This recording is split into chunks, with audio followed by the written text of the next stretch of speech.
Bonjour, bonjour à toutes et à tous. Alors je viens de regarder quelques vidéos là d'un événement qui s'est produit il y a une dizaine de jours, une quinzaine de jours à Londres, en plein centre de Londres. Et évidemment, alors là on n'en a absolument pas entendu parler sur les médias mainstream, comme on dit, les médias importants, officiels en France.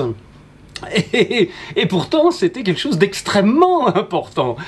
Figurez-vous que le mouvement Occupy, je ne sais pas si vous vous souvenez, il y a au moins 2 ans, 3 ans presque maintenant, le mouvement Occupy, on avait été à la Bastille en été, puis après on passé l'automne à la Défense pour occuper le terrain de la vie, le terrain public, le terrain de la démocratie. Et puis évidemment la police, en 5 minutes, quand ils en ont eu marre, les politiciens ont fait virer tout ce petit monde-là. Alors, il s'est repassé, le mouvement Occupy, il n'est pas mort. Il s'est repassé un petit peu la même chose là, fin octobre à Londres. Il y a eu tout d'un coup un mouvement qui s'est appelé Occupy Démocratie. Bon, c'est pas tout d'un coup, hein, évidemment, ça fait longtemps que ça existe. Et donc ils sont allés, figurez-vous, occuper le terrain devant le Parlement. À Londres. C'est comme si nous, on allait se mettre devant l'Assemblée nationale. On va peut-être pouvoir le faire un jour, je sais pas, mais attention, ça cogne, hein, c'est dangereux.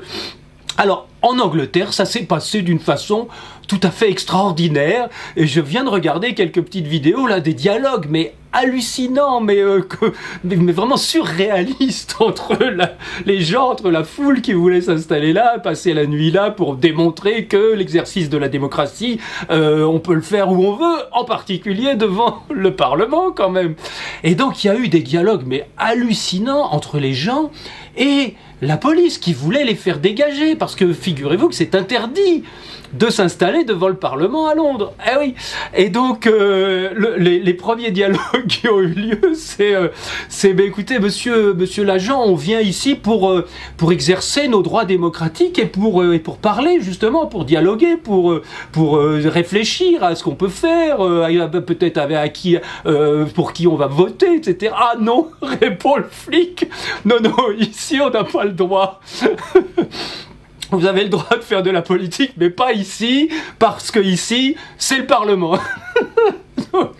Donc on tombe vraiment sur l'absurdité de l'application de quoi que ce soit par la violence.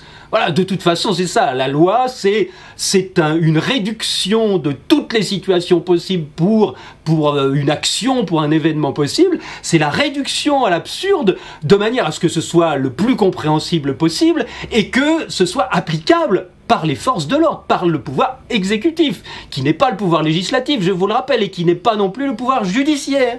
Ce ne sont pas des juges, ce ne sont pas des législateurs, ce sont des applicateurs. Ils sont là pour appliquer les forces de l'ordre, les forces de l'exécutif, la police, l'armée, etc.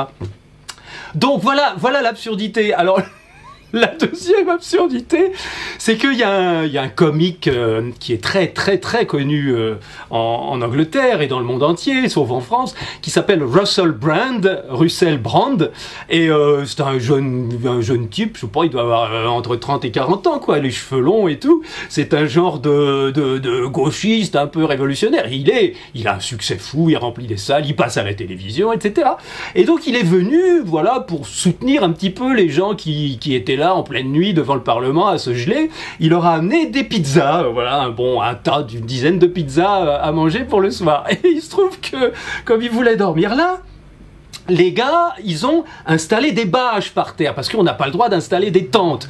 Donc il y a eu une première guerre qui était la guerre des bâches, parce que la police a dit « Ah non, vous installez, ce sont des appareils de campement, des bâches. » Donc il y a eu des tas de disputes et de bagarres et de bousculades, parce que les flics tiraient les bâches en dessous des pauvres gars qui essayaient de dormir là.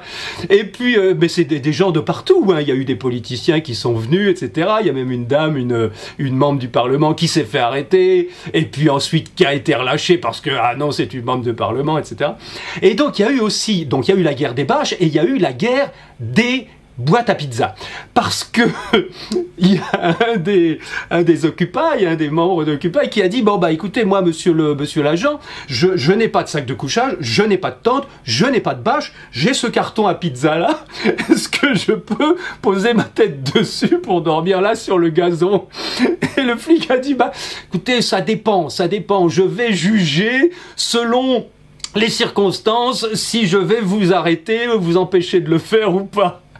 Et donc on se trouve devant l'incohérence totale entre des lois qui disent certaines choses, qui sont votées au fur et à mesure des circonstances, et puis les applications sur le terrain qui sont impossibles à faire avec bon sens par des policiers qui essayent de faire leur boulot correctement.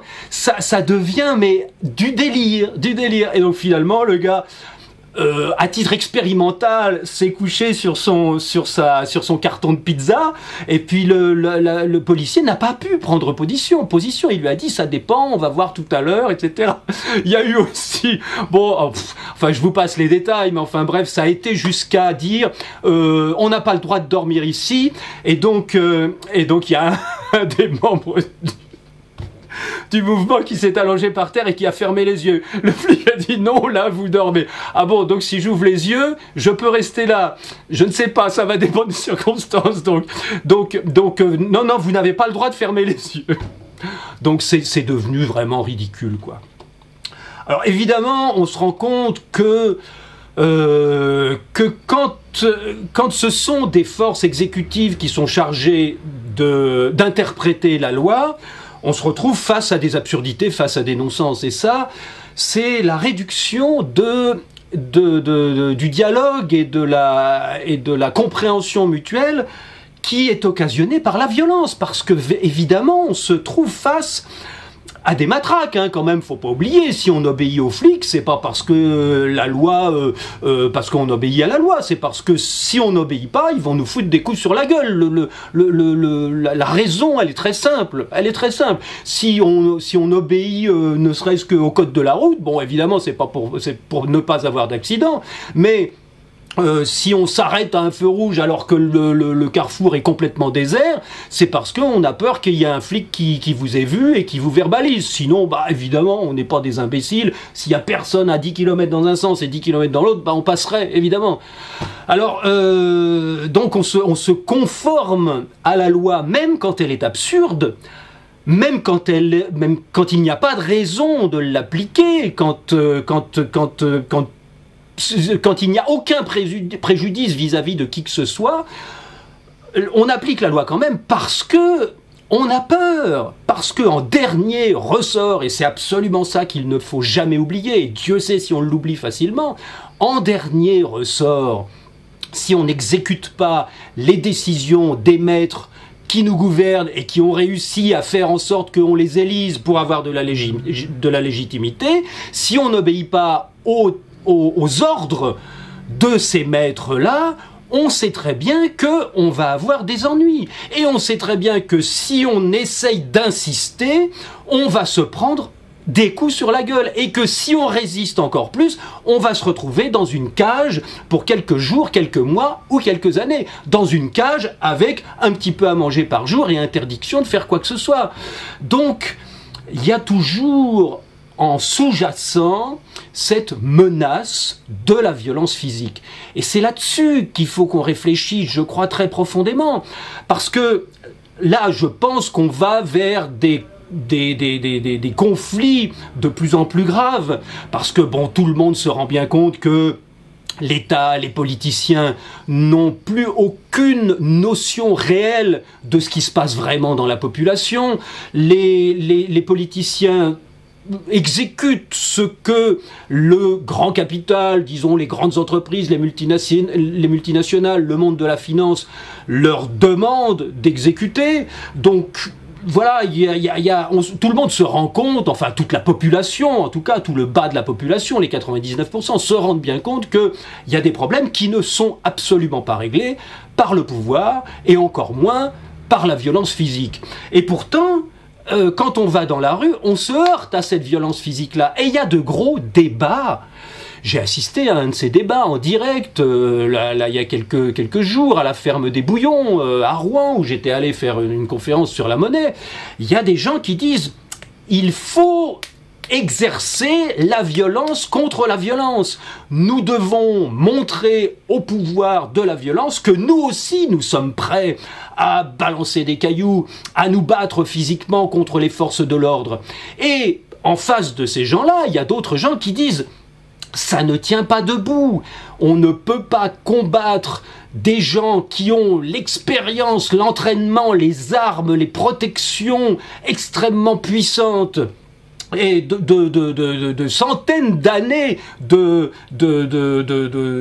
maintien de l'ordre et de maintien de la loi. On ne peut pas se mesurer à ces gens-là avec les outils citoyens que nous avons. C'est impossible. En tout cas, pas au niveau des outils qu'ils utilisent, pas au niveau de la force physique, de la brutalité. Ça, c'est peine perdue. Et donc, le camp opposé à la violence dit, sans être totalement non-violent, c'est-à-dire sans tendre la joue droite après avoir été frappé sur la joue gauche, ou l'inverse, nous avons tous les moyens de reprendre notre liberté. Et ces moyens-là, ce n'est pas en nous opposant, c'est au contraire en nous infiltrant dans le système existant, c'est-à-dire en mettant en place tous les systèmes qui vont permettre de remplacer les systèmes coercitifs que nous subissons actuellement, au niveau de la monnaie bien entendu, au niveau, pourquoi pas, des accords entre individus. Pourquoi est-ce que la violence c'est quelque chose qui ne fonctionne pas? Parce que la violence, ça dépend de la personne que vous avez en face de vous. Parce que si vous avez quelqu'un armé jusqu'aux dents en face de vous, vous n'allez pas l'affronter. Vous allez peut-être plutôt essayer de dialoguer, de lui expliquer que lui aussi, en tant que policier, pourquoi il fait ce métier-là? Est-ce qu'il peut se poser des questions? Pourquoi est-ce qu'il est arrivé à choisir ce métier-là plutôt que d'être ouvrier dans une usine? Est-ce que il n'a pas eu besoin, quelque part, de s'associer au pouvoir dominant, au pouvoir de la finance, qui peut se permettre de lui payer un salaire et donc de vivre et de payer son crédit? Alors, il y a peut-être, je pense, moi, ma position, elle est claire, c'est que je pense que nous devons réfléchir, dialoguer les uns avec les autres, y compris avec ceux qui croient que la violence peut résoudre ou étouffer ou empêcher les problèmes d'émerger. Bon, c'est pas facile, je sais que c'est pas facile, et je sais que c'est tentant, la colère monte, c'est tentant d'hurler, c'est tentant de se révolter, de laisser monter cette colère-là. Mais si on veut démontrer que la paix est possible, que nous pouvons nous entendre les uns avec les autres, que le conflit est contre-productif et qu'au contraire, ce qui est productif, c'est la négociation, c'est le dialogue, c'est le fait d'essayer de se comprendre, d'avoir un langage commun ou de créer un langage commun. Voilà, si on est capable de comprendre ça intellectuellement, je crois que ça serait tout à fait logique qu'on l'applique au quotidien. Et donc peut-être qu'on essaye d'amener à cette pensée-là, d'amener à cette analyse-là, les gens qui ont le plus peur de la violence, c'est-à-dire qui ont le plus peur du désordre, c'est-à-dire les gens qui pensent que par la violence, par l'escalade, on peut apporter l'ordre.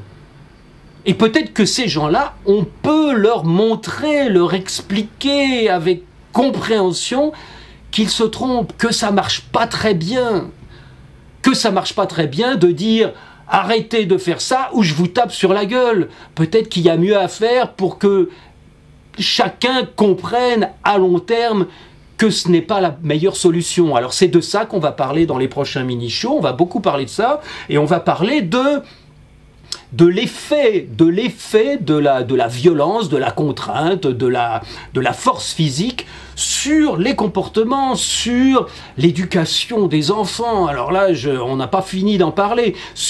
On va démontrer les conséquences que l'usage de la contrainte et de la violence physique, on va montrer toutes les conséquences que ces comportements-là ont sur la santé des individus, sur la santé de la société en général. Et donc, l'idée, c'est de sortir un peu de cette barbarie-là. Voilà, merci, à très bientôt, et puis, à la semaine prochaine, on essaye de te dire. Ciao, ciao!